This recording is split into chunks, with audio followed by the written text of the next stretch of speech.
Hey guys, BJ the Brave here, and we have a patch upon us. We are now literally a few days away from the January 24 patch coming in. If you haven't heard my live reaction video that I did just a few days ago, then go back and watch it. Honestly guys, when I made that video, I was literally just reading it for the first time. So what you were getting there was very much my kind of excitement and just kind of hooray, we've got a patch, and my kind of initial kind of just enthusiastic response to it. And yeah, I mean, overall there's some really good work in that patch, but there are also a couple of things that are, you know, on reflection and from really thinking about it, are a little bit concerning, and that's mainly around the High Fleet Leviathan stuff. But you know, I always think that sometimes when you look at things on paper, you kind of need to play it out a little bit to kind of see what it's going to be like.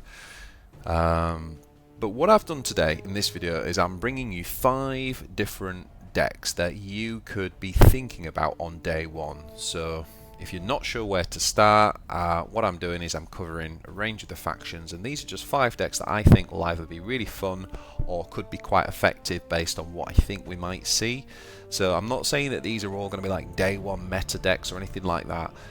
But they definitely should at least get your imagination going and get you thinking a little bit about what you could play. So let's dive on in. So deck 1 is going to be the Neurothrope. Now, Neurothrope has obviously received some huge buffs. So bear in mind, I'm using the old client here, so there are some things that need to update, and I'll try and cover those as we talk about the deck. So the thing is with the Neurothrope now is that if the patch goes live with what is in those patch notes, then the Neurothrope is going to be probably the most broken thing in the game this season, let's be honest. From what I understand, they're not changing the cost of the Warlord talent, but its ability to give 2 health, not heal 2 health, give 2 health. And as we all know, in tyranids, you play that on a synapse creature, that means that essentially 3 units can get it. It's incredibly broken for one energy, and quite honestly, it's something that I really wish they would either reverse or at the very least make the talent cost 2 energy, because it's incredibly powerful. But that said, you know, I'm basing this on the notes, so we'll go with that. So what I've got in this deck is we're running some of the kind of typical things that we've seen in the Tyranid decks. We still win by often building a board, and we still have obviously the ridiculously powerful Ravenous Hunter as a finisher, but what we've now obviously got is a Neurothrope that can keep things alive, and what we're adding into this deck is the Gene Stealer. And this is obviously the old card, but what the patch says is that this is now going to be 3 health, so it loses 1 health, and that's significant, particularly when we talk about the other decks and how we might counter this a bit. So it's going to be 3 health, but it is basically going to change from camouflage to stealth. Now, a couple of things to note. When you play the Gene Stealer, it comes down in stealth. If it survives, at the start of the next turn, it creates another Gene Stealer in your hand. If you then play that Gene Stealer in Swarm mode, i.e. to buff this Gene Stealer and make a giant one, then it won't have stealth, right? So you can't just keep boosting the Gene Stealer and giving it stealth every turn. There's still a lot of powerful plays you can do, but that's not one of them. However, obviously you can play the second Gene Stealer just as a separate unit, and then it will get stealth. Alright, so it's just an important detail to note if you're thinking about this. Okay, so we're going to play the Gene Stealer. Now you can imagine, for example, on Energy 4, you could drop this guy and immediately use your Warlord talent to put that up to 5 health. So these are the kind of things where it starts to look quite broken for the Gene Stealer, and obviously this guy is going to be a kind of guarantee really for the Tyranids that they will always have something pretty much sticking to the board. You have got to draw it, right? There's 2 copies of it in your deck, so it's a bit like any card that's really powerful, like the Green Horde and things like that. It's like you don't get it in every single game, and you certainly don't get it on turn 3 in every single game, right? So, you know, there's that element as well to the Gene Stealer, but it's a very powerful card, and I'm definitely nervous about this card. I'm hoping it's not going to break the meta. It's definitely something that on reflection I'd probably rather see it either have 2 health or even go back to camouflage and maybe make it 5 health. But we'll see how it goes. So we've got the usual things. We've got the encircle the prey, which is fantastic. For one, we can put something back into stealth. We've got the flanking. We've got the adrenal surge, which allows us to kind of, especially on the combo turn, to boost all our units, but also it can be used for removal in a pinch, and that's something that I learned in my huge masterclass video with Shumatsu when we went through the Swarm Lord. If you've not seen that, go and check that out. That's on my channel for you now, filled with brilliant Tyranid advice. So if you're thinking of playing Tyranids, definitely watch that. We've got 1 bounding leap. I've kept this in because I actually think things like Blast, if we're going to be in a bit of a stealth meta with things like the Gene Stealer, then things like Bounding Leap might be quite useful, actually, especially in like the mirror matches and things like that. So Bounding Leap's pretty good. I also we also run the Node Beast. These are one of our main Synapse creatures, along with the Tyranid Prime and the Zonethropes and the Brune Lord. So they're basically our Synapse creatures in the deck. And what we've also done with this deck is we've been able to drop, because of the Neurothrope's Warlord talent being so powerful with the heal, we've been able to drop some of the cheaper stratagems. So what I'm going for in this list is a little bit more bodies, a few more units themselves. So I've actually got the Death Leaper in. You know, you can imagine things like the Death Leaper attacking something and then stunning enemy Gene Stealers that were in stealth. So stun is another good way of countering stealth, and also being able to stealth yourself. Like a good way of responding to someone else playing stealth is for you to then play stealth, and we'll talk more about that. You'll see that as a bit of a theme in some of my decks here. We've just gone down to 1 Rapacious Hunger. I don't think we'll have as many orcs on the ladder, so I'm thinking that 1 probably be enough. It can be a bit clunky sometimes having 2. And yeah, we've also gone for a Screamer Killer. The other big thing is we've gone running the Leviathan Tendrils. Now again, this is the old client, but in a couple of days this is going to say draw 2 cards and give +1 health to any troops that are drawn. So again, because we've gone for a more heavily bodied deck list, that means that we should benefit when we play things like Tendrils and get the health buff as well. So I think this is going to be a very powerful deck, and you know, I don't know if it will be card for card the exact meta, but this is going to be something like this is going to be close to being probably the meta deck in the game in the first few weeks for sure. So really excited to test that one out. Okay, so next up, let's move on to Ghazghkull. So I have built a Ghazghkull Day 1 list, and you know, a lot of people will have invested in their collection into Ghazghkull this season because he's been the meta and the most powerful. What we don't want to do is dishearten all the Ghazghkull players out there and think that he's rubbish, because he's actually not rubbish. He's actually pretty good. So let's just talk about Ghazghkull for a second. So first of all, he no longer pumps out 2 grots on his hero power if there's nothing on the board. He pumps out 1 grot. This is something that I highly pleaded for. I think it's a really sensible and a really good, probably the best thing that came out of the patch. So it's still good when you've got nothing to do to be able to pump out a grot, but it's not as broken as it used to be. What I've done with my Ghazghkull Day 1 deck is I've gone back to something that I tinkered with at the start of the season. We've gone back to a slightly more control version of orkz, which makes me a little bit nervous because I think orc control works better when you're drawing, and so, you know, I still think the Gruk control version is the best.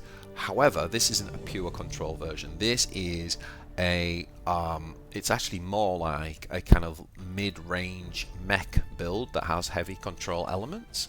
So we've got quite a heavy mech theme, and because we're running heavy mech, we've got the cloud of smoke in there, which is just fantastic when you've got you can sort of guarantee vehicles. We've gone the Gretchen mob again, brilliant, help us kind of delay the game. We've got things like the grot tanks, which are kind of early trading unit, and they're also quite a effective way of getting the spanner synergies going. We've kept the pyro maniacs because this is going to be a fantastic way of dealing with those Gene Stealers, right? Anything with like where you can give multiple units blast to, which you can with this deck, is just superb. Now, One thing to note, I haven't got the proper killie in here. If you did want to drop, if you don't have Pyromaniac, sorry, or if you wanted to drop perhaps one Grot Tank, or the Cloud of Smoke is a flex spot, although I really like that in this deck. But they're all flex spots. If you did want to kind of like bring back that finisher, if you're not comfortable playing without that, then you could definitely put one of those in as a finisher. The two spanners though, fantastic in this deck because there's tons of vehicles, and we also play double burner boy, so we can obviously get the 2 to 3 damage AoE. As I said, there's more of a control element, so the burner boys are in, and of course we play mech boy as well, so that's another way of getting triggering the burner boys for the AoE. So we're going to keep him in, and again he can also make all of our vehicles cheaper. And speaking of which, of course we have got the snaz wagons and the squig buggies, but perhaps what is a bit of a shock is we're running the Ghazghkull. Now, before you kind of like roll your eyes and BJ, what you're talking about, I've played in the top 50 this season, all season, and I had a Ghazghkull deck that was doing really well. It wasn't like my highest win rate percentage deck, and there were definitely games where it was clunky, but what you have to bear in mind is we were playing in an orc meta, and I remember thinking, this unit is good now. It's going to be so much better when it's not an orc meta, because obviously orcs have all the hard removal, right? The orcs run the no mucking about. Never remember the name of that one for some reason, but no mucking about. They run the Will of Gorks, and so that's a problem for Ghazghkull. Whereas I think now that's going to be tamed down a little bit. Potentially we're going to see more tyranids, which tend to obviously not have the hard removal, except for the kind of units. So Ghazghkull is pretty good, and you know, he's a bit of a beast. Comes down to turn earlier than Rock Invasion. He's also just a basic card, so anyone can play this card. The buff that, if you've only joined the game very recently, he did actually get a buff at the start of the season, and he got Armor 1. And Armor 1 is a big deal when you've got 9 health. That's a huge deal. That is like, you know, you might as well have like Armor 14, Armor 15. It's such a big deal having Armor 1 on a large health unit. And the other thing that I really love about this is Blast 5. And again, you know, when we're in a meta where I think Stealth's going to be a much bigger deal, Gene Stealers and stuff that are going to be a problem, you know, Blast 5 is just fantastic. And it's also great for ending the game, because even if they play like a Vanguard, right, you can just blast through and you can make a real mess of the board with the Ghazghkull. If it gets to stick, it's just unbelievable. One thing that I would suggest testing as well is, in place of like Cloud of Smoke, perhaps we could try just one copy of Scragam. So I don't know, I'm not really a fan of this card overall, but this might be the deck where like a single copy of that could actually be really good. There's enough units, it could be worth testing. It's not made it in my starting list, but it's definitely one you could think about. So yeah, we run the Ghazghkull as our finishers. And the last thing is, sorry, just a second. And then the last thing is we have the Big Crumpers. Now, don't know about these guys, but the Big Crumpers, this might be their day to shine, right? Rally, deal 3 damage to a random enemy. The big thing about the Gene Stealer change is that they moved, one of the big things about Gene Stealer change is they swapped their health down from 4 to 3. Something coming on and just dealing 3 damage. Random enemy. It's a way of just taking out the Gene Stealer. I really think it's worth a shot, and again, it's a basic card, so anybody's got access to it. So there we go. That's my I think it's what I would call like a fun competitive deck. Like, it's not a meme deck completely. It can actually work quite well. There's some brilliant synergies in there, and actually yeah, it might be able to give the... Let's remember, if it is a Tyranid meta, the counterfaction to Tyranids is still orcs, right? We've still got Will of Gork. We've still got don't forget, again, Gene Steel's going down to 3 health, double Scorcher Assaults, doing 2 to 4 damage. They'll kill the Gene Stealers. So there's a lot of problems for Tyranids in the orcs still, and I really think orcs are going to be very powerful in this meta. Okay, next up we have got the Uriel Day 1 deck. Now, Uriel, I have built a deck here which is Well, let's talk about Uriel himself first. So the big deal is that he just starts the game with an extra card over the Warlord. So look, the problem with Uriel has always been interesting to me because he does basically a mini AoE every turn. He can deal 1 damage to 3 units. Now, the problem with him when you compare him to Calgar or Tigerius is that he couldn't keep up from a card draw perspective. And so what we've got some new tools to play with here can hopefully get around that. I'm really keen to test this. So what we've got is Uriel himself actually starts with an extra card, so that's fantastic. And then we also run double heroes respite. Now this is the old client, but in a couple of days when the patch goes live, this is only going to cost 2 energy. So that means we can draw 2 cards very, very cheap. So that's like playing Manius Calgar's hero ability, right? Because that costs 2 energy. He draws 1 card, whereas this draws 2 cards. So we've got 2 copies of that in there. We also run Antario Cronus, and his new ability, his new Spear of Macragge ability, allows him to draw a card. So if he sticks to the board, that's another way of drawing a card. And we also run the Librarian, and the Librarian on Codex also draws a card. So what we've now got is a pretty decent spine, I would say, throughout the curve to kind of help us keep up, in terms of our cards.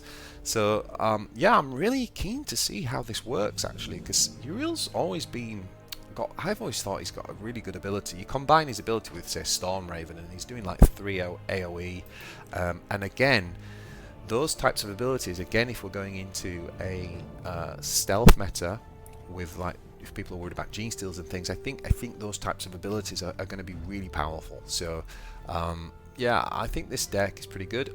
Outside of that, we've got a lot of, obviously, the usual Codex kind of synergies in here with the tactical insights. I've gone with on the 5 drops, it's worth talking about. I've gone with the Impulsor because he's now going to be 6 health. So I think this is probably worth it again now with things like the tactical insights and this Codex build. And I've also put in the Judicar because I think this is really important again if we're playing against stealth units, being able to come down and stun those hiding broodlords. And so, you know, it's not just broodlords, but let's be honest, that's the big one everyone's worried about at the minute. So I think they're really good in the 5 drop slots. We've also put back in the Interceptors. These are now going to have 4 health. For me, they seem to be really decent 3 energy removal units. And the other good thing about them, by the way, is that the Gene Stealer on turn 3, the Gene Stealer doesn't have any range attack. So that's a real weakness of the Gene Stealer, whereas this has the 3 range attack. So, you know, it can trade for free, obviously, if the Stealer isn't buffed, but just another thing to consider. So overall, it's kind of like the old kind of Codex style. We do run the Dreadnoughts at the top end. You could run the 10 drop if you want the big finisher, particularly if you don't have, for example, a Librarian. I think that would be a good swap. I also think if you don't have the Librarian, the other 8 drop that has I call him the big Lich Guard. Let's have a look. Yeah, the Assault Centurion, you could run that card. You could run a second Calcius. We do run 1 copy of this in there to help us kind of close out the game, along with the Death from Above, which also, again, can help us have reach to close out the game. So overall, that is my day 1 Uriel. Kind of excited to see how he works out.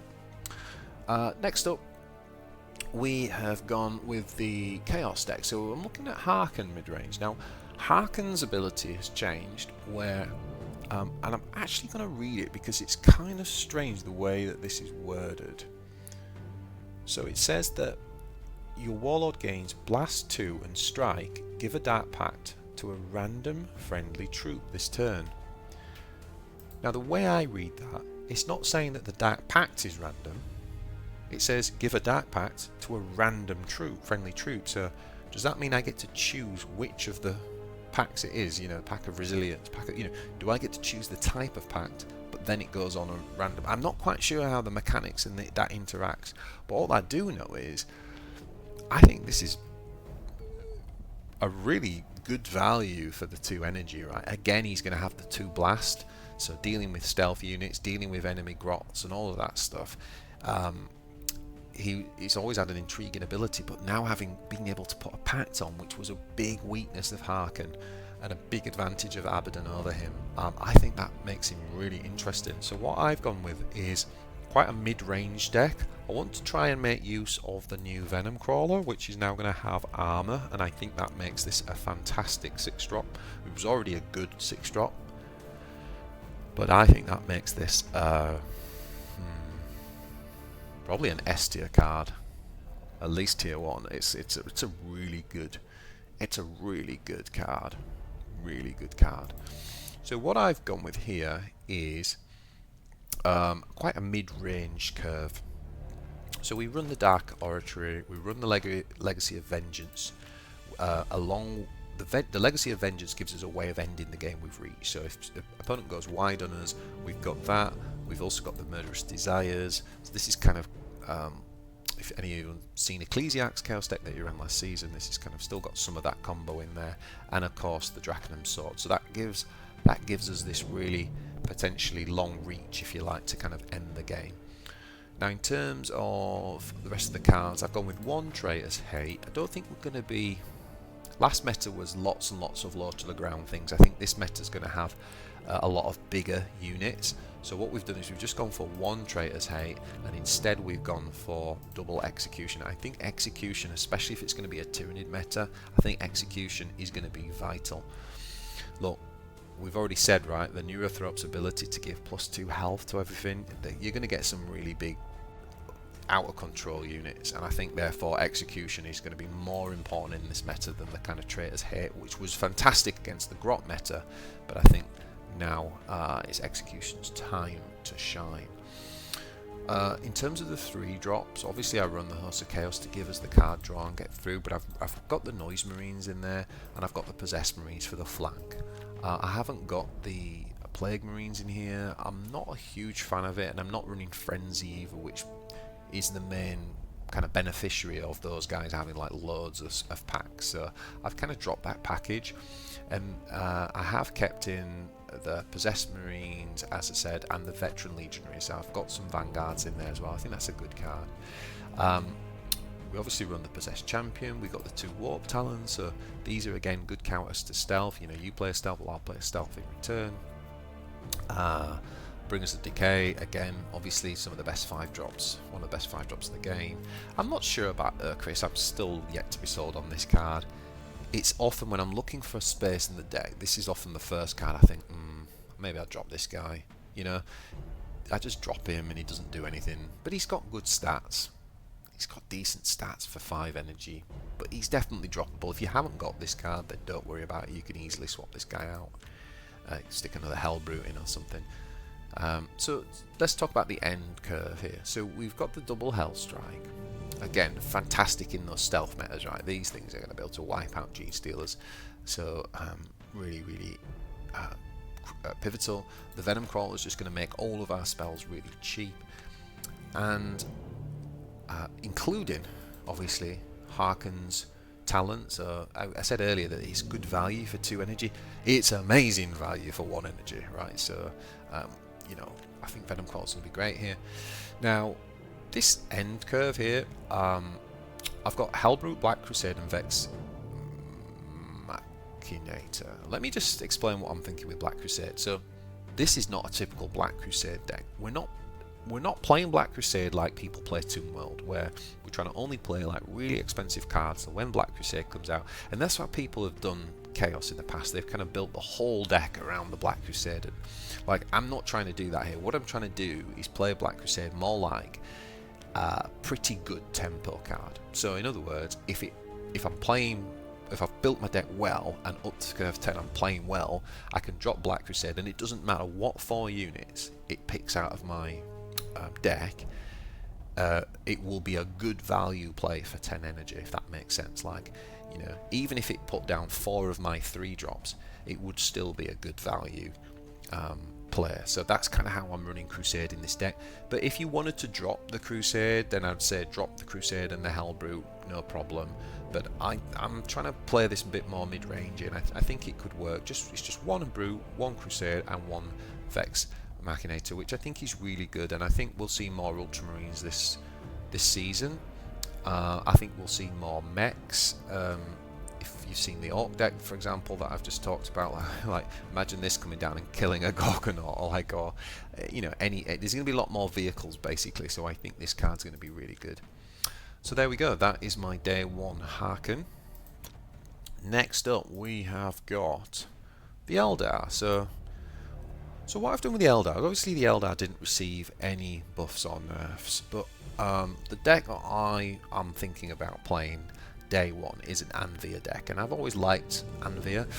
I think that the meta might be a little bit slower now, if we're not talking about kind of Ghazghkull or the Tempo Ultramarines. It might be a little bit slower, and therefore I think that the advantage Galen had with being a really fast tempo-y deck, I think we might be able to kind of get away with Anvir's ability a little bit more. So I've built a slightly slower version. A couple of things I'm going to point out in here, because you know the deck. It's a pretty straightforward Infinity Circuit, Reclaim the Stars build. I do think that the Wraith, the Hemlocks are going to be important in this meta, right? So again, thinking about those stealth metas, this card coming on discounted and being able to kind of blast 5 is going to be really powerful. So I do think the Hemlocks are good, as is the Wailing Doom. We've also got things like Striking Scorpions and Swooping Hawks. So again, where Gene Stealers go down in stealth, we want to counter with either stealth or flying, right? Because the Gene Stealer can't really do anything against that. So I've gone with a good use. I've got 3 units there in the 3 drops. We could even put a 4th one in. Or the Warp Spiders would do a similar thing as well.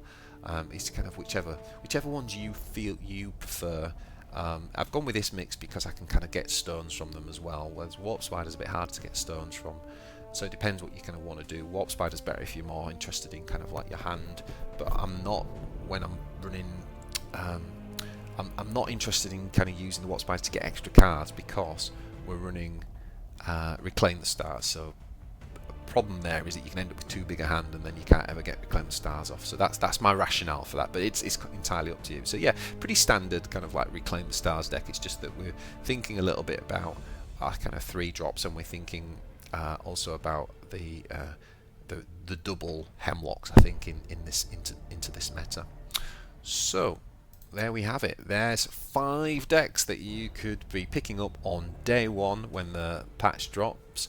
I'm really looking forward to something different, something that isn't just Ghazghkull everywhere on the meta. So yeah, have fun. Let me know what you think. Which of these decks are you kind of going to go ahead and try? And also any thoughts on any changes? What would you change about any of the decks that we've shown? Because it's brand new. I'm open to ideas too, and I want to kind of like evolve these decks. So yeah, let me know in the comments, and if you haven't already subscribed to the channel, I'd really appreciate it. We're growing rapidly. We're pretty much around 500 subscribers, which is fantastic. Next stop, let's move on for 1,000. I appreciate all your support, and I'll see you in the next one. Good luck on ladder.